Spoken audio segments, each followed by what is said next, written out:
Hi, welcome back to Sowing Seeds. I wanted to share the highs and the lows of this past week. Since Jaren finished the mobile chicken coop, I have been enjoying spending time with the chickens even more. I love going out to visit them, talking to them, and letting them roam within their fenced area. This rooster right here in particular, I have grown really fond of. He is such a sweet rooster. He's always following me around and seems to enjoy all the attention. Saturday morning, I headed to our chicks. I noticed a lifeless chick on the ground. I ran to get Jaren. Jaren realized it was my little rooster friend. I never thought I would have cried as much as I did for that rooster. After talking with Jaren, we think he may have been sick. Late Friday, we had noticed him resting alone away from the other chicks. Once we removed our little rooster friend, we finished feeding the animals, and Jaren started building the goat stanchion. When we bought this home, the former owner left a lot of wood behind, so we figured we'd put it to good use and save some money.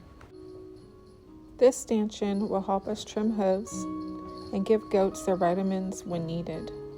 Plus, we believe the girls Aurora and Mama Coco are pregnant by Mr. Two-Step. We're estimating Aurora will be due at the end of April and Mama Coco sometime in mid to late May. We'll definitely keep you updated as things unfold. While Jaren was working on the project, I started realizing our chicken count was off. We originally had 15, and after losing my little rooster, I should have counted 14, but I saw 13. We started second guessing ourselves. Had we miscounted from the beginning? There was no sign of a predator, no feathers, no struggle, and I always locked them up at night. Jaren wasn't able to finish the stanchion Saturday night, so he decided to wrap it up until the next day. Thankfully, Sunday came with no more losses, and the chickens got to free range within their fenced area.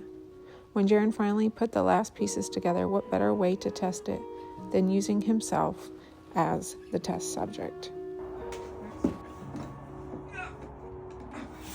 It's supposed to be tight. You want it to be tight. You want it to be too easy. It's not that, it's that. Okay, go ahead. Not from leaving you. Bye. Bye, love. Okay. I was kidding. Monday rolled around, and I went about my morning chores as usual. I let the birds roam within their coop and checked on them several times throughout the day. But when it was time to put them up for the night, Jaren noticed we were missing another chicken, my black Australorp. And again, no sign of it anywhere, no feathers, no struggle, just gone. That made 3 chickens gone in 1 week. By this point, we were baffled.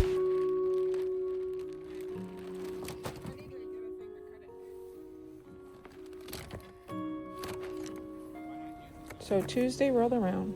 We decided to move the coop under the pine tree, thinking it might deter hawks, if that was the predator. Sky and Jaden stepped in to help.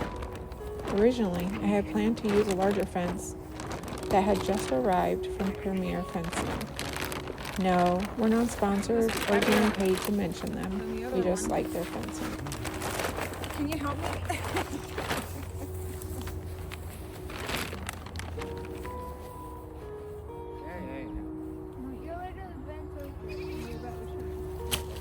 It's okay.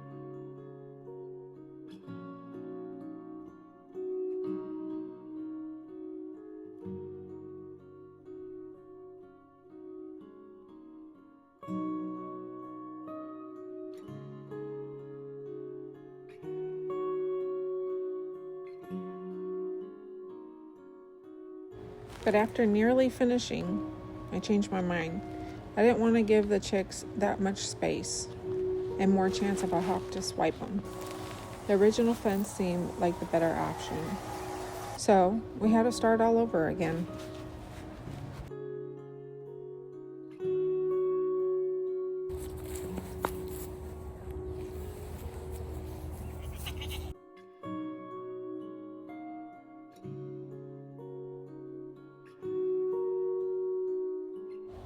As we moved the chicks, we spotted a hawk I flying think that's overhead. the culprit right there that's been eating our chickens.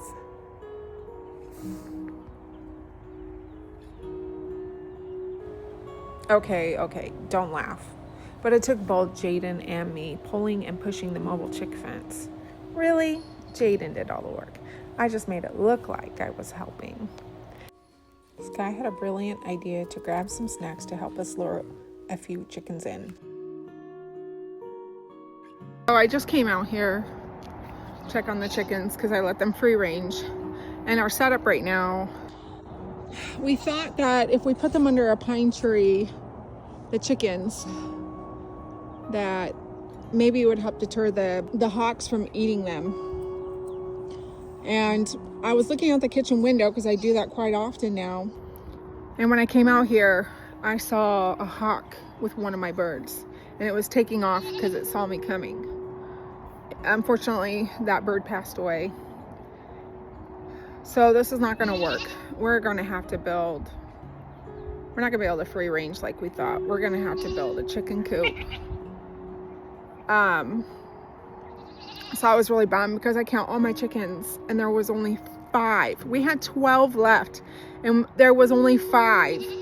And I just called my husband like super upset, almost ready to cry because it just makes me so sad. Like, I know I'm not supposed to grow attached to a lot of these animals because yes, we are raising some of them for food. But I raised these ones since they were babies, and it was a lot of work considering we didn't have necessarily the right equipment to make it work and for the chicks to survive. So I was just upset. Well, I called my son out here to bring me a bag, and as he came over here, he's like, "Mom, what's that?" And I look, here's one of my chicks that's not in a coop right now with our goats. And so he was looking a little bit more inside, and he goes, "Mom, look, there's 3 more back there."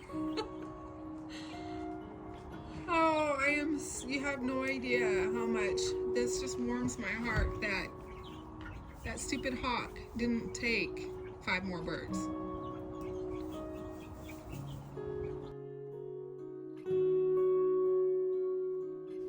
At the end of the day, I'm so thankful we still have 11 chickens left.